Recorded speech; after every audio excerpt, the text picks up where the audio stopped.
Alors les amis, j'espère que vous allez bien.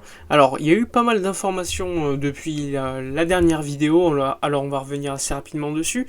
On commence par Junior Firpo, vous le savez, le latéral gauche du FC Barcelone qui a signé en provenance du Real Betis il y a 2 saisons. Eh bien, il devrait signer avec Leeds United pour environ 15 millions d'euros plus bonus. Vous le saviez, il y avait des rumeurs avec l'AC Milan. Mais l'AC Milan préférait un prêt alors que le Barça voulait une vente. Donc on a attendu d'autres clubs qui étaient intéressés. Donc il y avait l'Inter, il y avait d'autres clubs italiens comme le Napoli, sans oublier Southampton, West Ham.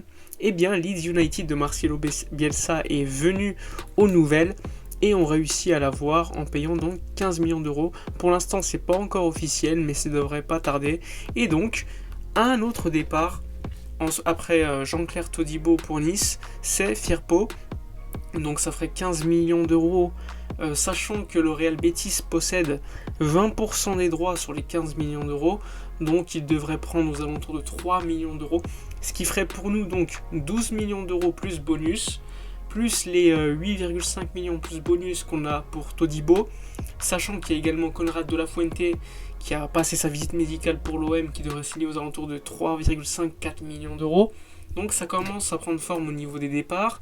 Il y en a d'autres, il y a Samuel Umtiti qui devrait potentiellement, donc il a donné son accord en tout cas avec le Barça pour partir en prêt.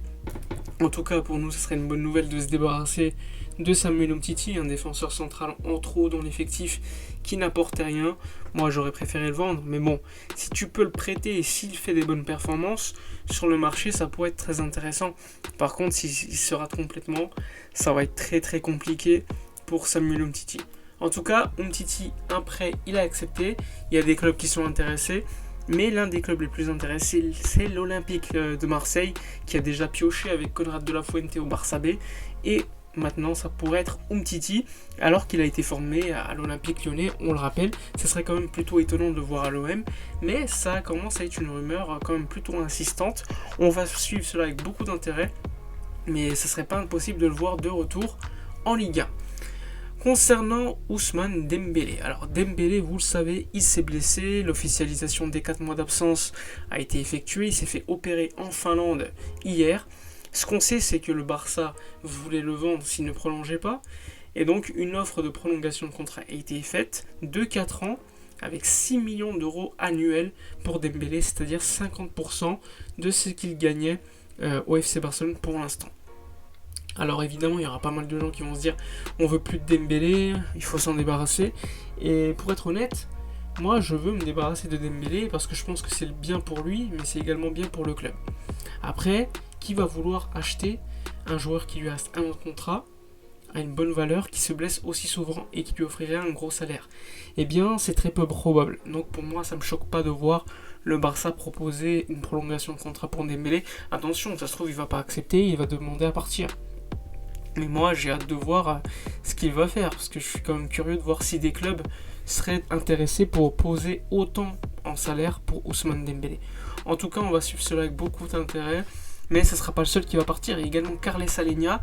Le Barça a reçu une offre pour Carles Aleñá de la part de Getafe, donc Getafe qui était déjà le club où Aleñá jouait en prêt. Je le rappelle, Carles Aleñá, il lui reste qu'un an de contrat, donc c'est quand même très très compliqué de pouvoir tirer de l'argent.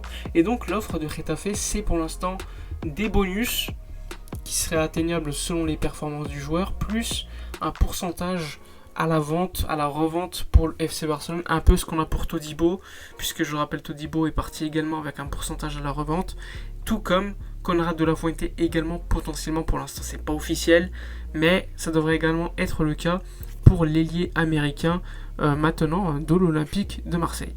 Alors, maintenant qu'on a dit ça, on peut quand même parler du match de Pedri hier, Pedri qui a été sensationnel avec la sélection espagnole, et on peut le dire, Busquets a été également bon encore une fois. D'ailleurs il a été élu homme du match pour la deuxième fois de suite, deux fois homme du match, même si je pense que Pedri avait été meilleur sur ce match.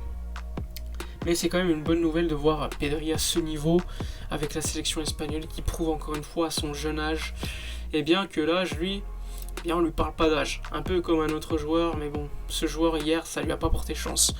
Sinon, côté Blaugrana en équipe de France, Clément Lenglet n'a pas été bon, fautif sur le premier but de l'équipe de France.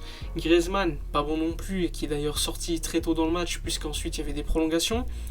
Donc un euro quand même mi-figue mi-raisin pour nos Français, même si franchement j'aurais espéré mieux de la part de Dembélé qui s'est vite blessé, de Griezmann qui avait marqué contre la Hongrie, et surtout de l'Anglais qui n'a pas joué de l'euro, et lorsqu'il a joué il n'a pas été bon. Donc globalement déçu. Je ne vous ai pas parlé de Eric Garcia avec l'Espagne qui a été bon, donc ça c'est une bonne nouvelle, hein. Il est sorti, on a vu que la défense espagnole a souffert, hein. Ensuite avec Pau Torres qui a été fautif sur les 2 buts. Laporte également en grande difficulté. Mais bon, c'est passé pour les Espagnols. On va pouvoir même suivre un peu plus longtemps la team à Lucho, à Luis Enrique et la team à Pedri. Enfin bref, donc au niveau du mercato du côté Barça, comme je vous l'avais dit, pour l'instant le Barça se concentre sur les ventes et les départs, hein, ça va être très compliqué de se débarrasser de certains joueurs, mais on va essayer. Le dossier Griezmann va commencer à être très sérieux, très actif avec la fin de l'Euro pour l'équipe de France, sans oublier évidemment les possibles recrues à la fin du mercato, puisque là, je vous l'ai dit, là c'est le moment de vendre, et lorsqu'on aura vendu suffisamment, le Barça va tenter des échanges, va tenter des achats, et donc ça va être très intéressant à suivre. Attention, le Barça ne va pas ne recruter personne. Je le rappelle, Joan Laporta a annoncé 3 voire 4 recrues. C'était avant qu'on fasse Memphis. Donc potentiellement 2 ou 3 recrues supplémentaires pour le FC Barcelone. Mais bon, ça dépendra également des ventes. Donc ça va être quelque chose qu'il faudra suivre avec beaucoup d'intérêt. C'est très important pour l'économie du Barça de vendre de manière efficace. On a encore des joueurs comme Coutinho, on a des joueurs comme Griezmann, on peut se demander ce qui va se passer pour lui. On a Clément Lenglet. On a également des joueurs qui, comme Carles Saligna, devraient partir. Pour l'instant, c'est pas des joueurs à des grosses valeurs marchandes comme Griezmann ou Coutinho, mais il y a certains joueurs moyens qui pourraient quand même libérer pas mal de masse salariale. Je pense à Pjanic, je pense également à Samuel Umtiti, qui ont quand même des gros salaires. Hein. Pjanic, c'est 8 millions d'euros net annuel. Umtiti, c'est 7 millions d'euros net annuel, mais quand tu mets en brut et que tu additionnes, ça commence à faire beaucoup d'argent. Donc personnellement, ça serait quand même une bonne chose de les voir partir. Ensuite, selon l'opération, on va voir si ça va être intéressant. Soit des prêts, soit des ventes, etc. Mais bon, s'en débarrasser, ça sera quand même toujours ça de prix.